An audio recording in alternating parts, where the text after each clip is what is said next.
Ayan, nagawa tayo ng panibagong bakor na naman mga idol. Tinakdol po natin ron sa sulok para kung pumasok man ron sa taas, harang na po rito mga idol, di na ako makapasok sa ating upuhan.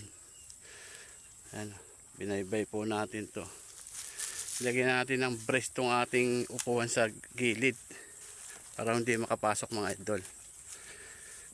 Para kung pumasok man dito mga idol yan, magbabaybay lang po sila dito sa tabi.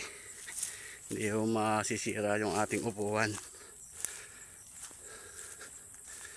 Ayan po ang ating ginawang bakor ngayon mga idol.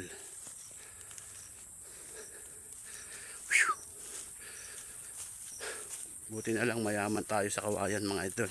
Hindi na natin binibili yung kawayan. Kasama na po natin yan sa upa. Ayan po. Dalawang kawayan para hindi na po kayang talunin yan mga idol ng baka. Ang haba po niyan.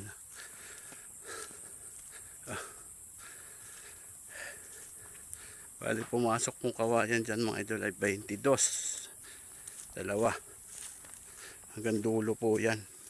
Tapos ito naman po hanggang sa labas. Tatalian pa po natin. Ayan o. Ito pa po. Kukulungin natin dito mga idol sa may kubo.